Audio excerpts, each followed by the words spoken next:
Entonces, eso hay que repetirlo porque es importante. La reabsorción pasiva de las sustancias ácidas y básicas dependen del pH del medio.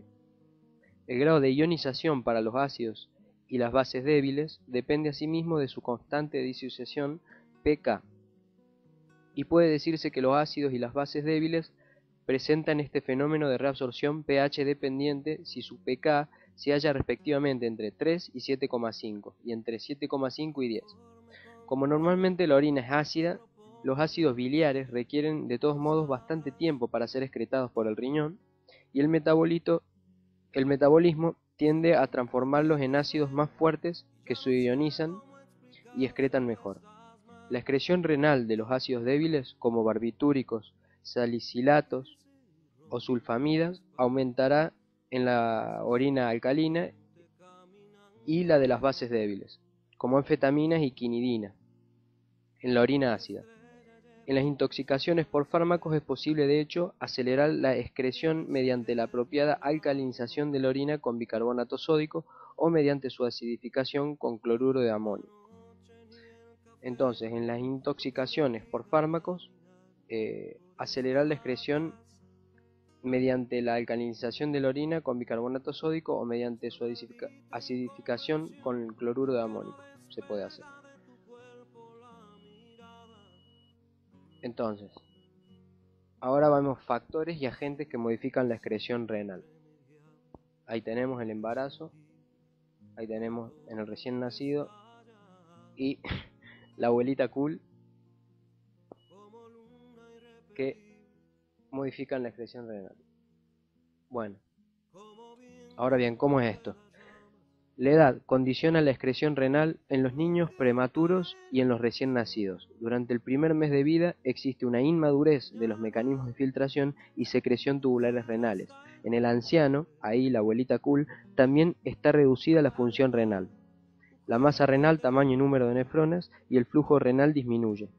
Se produce un descenso en el filtrado glomerular, baja la filtración glomerular por disminución de la perfusión cortical, la corteza, y atrofia de la corteza renal, de forma que los 65 años de filtración está reducida aproximadamente un 30%.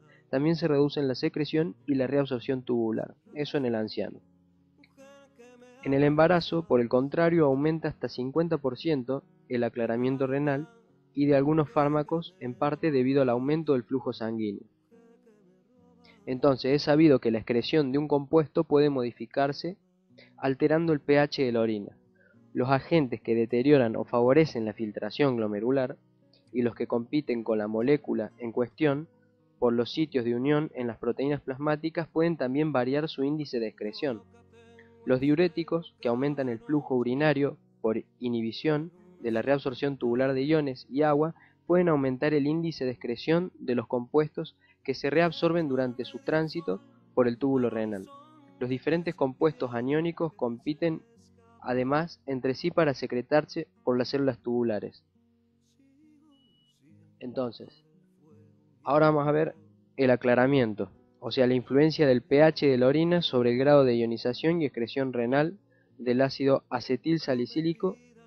Sabemos que la ley dice, pequeñas modificaciones del pH conllevan a grandes variaciones en la fracción ionizada y excretada. Entonces, cambia un poco el pH y eso hace que la línea se eleve rápidamente, por lo que ahí se ve una curva bastante pronunciada, y conllevan grandes variaciones en la fracción ionizada y excretada, o sea, se ioniza mucho en gran porcentaje y se excreta mucho. ¿Cómo lo vamos a ver?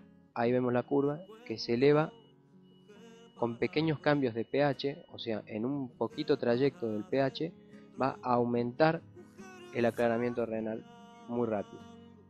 En el ácido salicílico se produce un aclaramiento, mililitros por minuto, relación pH-orina. Bueno, eso es todo, pero vamos a repasar un par de conceptos. La excreción de los fármacos es salida de estos y de sus metabolitos desde el sistema circulatorio al exterior del organismo.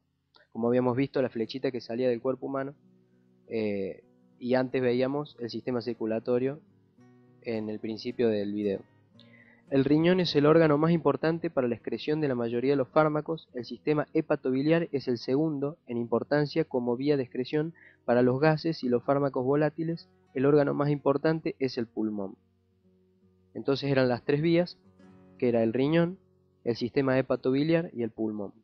La cantidad final del fármaco que se excreta por la orina es la resultante de la filtración glomerular, del glomérulo que habíamos visto que está en la corteza, formando parte de la nefrona, y la secreción tubular, o sea, de afuera hacia adentro del túbulo a la luz, menos la reabsorción tubular, o sea, del túbulo hacia adentro.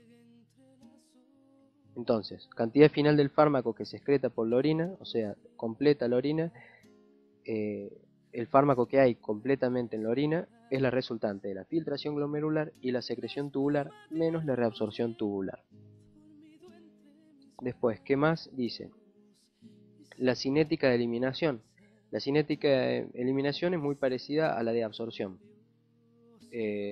La constante de eliminación y semivida es una cosa muy importante que dice que la velocidad con que los fármacos se eliminan del organismo es función de una constante, denominada constante de eliminación Ke. Esta constante indica la probabilidad que tiene una molécula de eliminarse en una unidad de tiempo. En fin, eso es casi todo. Después también, bueno, el concepto de aclaramiento o clearance.